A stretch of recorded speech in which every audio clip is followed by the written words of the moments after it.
it's extremely complex to describe African migration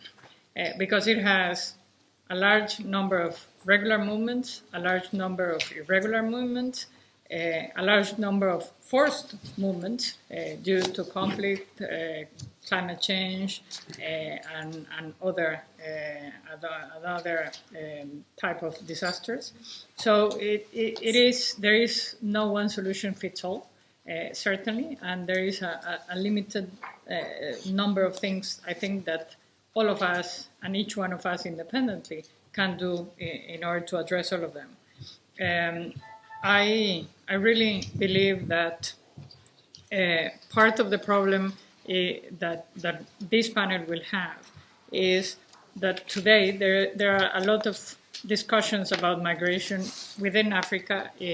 and in which Africa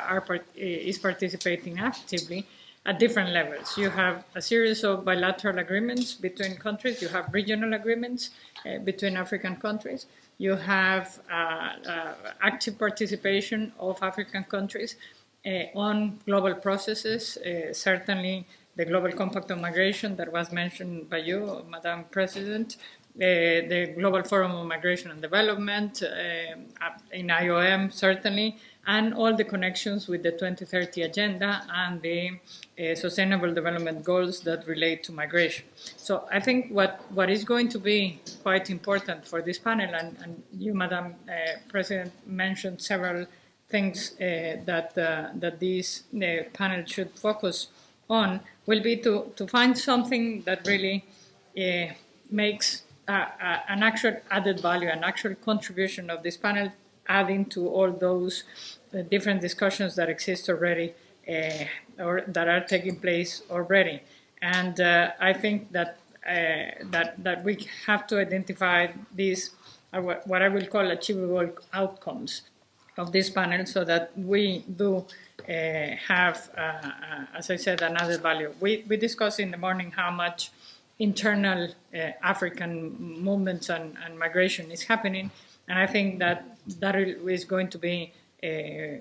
probably the most important focus that we have to have. And knowing these patterns in migration and knowing also the political context in which they're happening, and you and Ms. Song in the morning made very good statements about the different agreements and events that have happened in the last year, or particularly in this year inclusive. We have the single African air transport market, we have the African Continental Free Trade Area, the protocol for the treaty establishing the African Economic Community, the free movement of persons,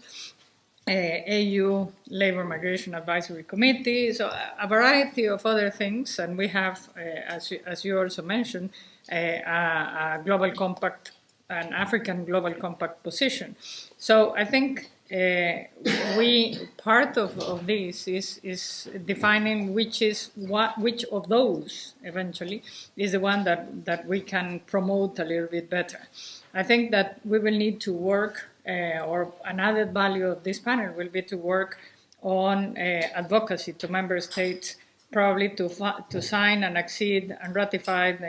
the instruments that are going to be required to make all these things that have been adopted this year to come into force. Because a lot of the problems that we have had in Africa and in other,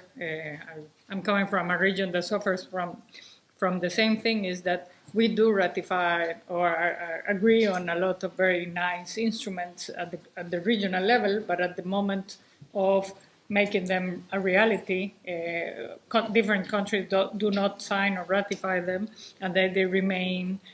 hanging in a certain way there. So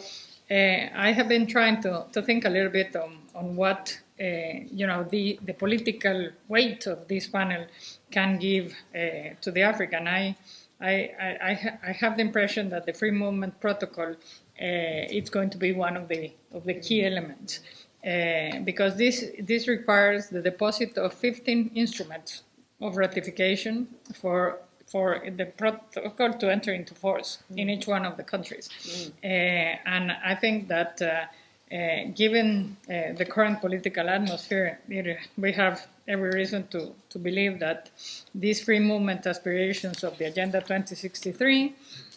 for an integrated continent with free movement of people, goods, and services will at some point come to fruition. So we have, amongst that free protocol, we have the labor, free movement of labor that is going to be key. And a key tool for the Africans' integration in the future, and again, for a more regular migration within Africa. And we have done, and it was mentioned in the morning too, some work with the African Union Commission and ILO, very good on the Joint Labor Migration Program, and we will be listening about this later today with a presentation from us and from ILO. So I think this free movement of people, goods, and services is not only going to be a flagship project of the Agenda 2063, but also it will have to be a strategic recommendation of the revised migration policy framework for Africa. And it is going to be, as a result, part of a very important or foundational part of the solution to a lot of the other migration challenges that Africa is battling. So I think if we can, put the political weight of this panel, it will be extremely good to try to promote those 15 instruments that need to be ratified and make the African leaders aware that this is happening and this needs to happen in order to make it a reality. Thank you.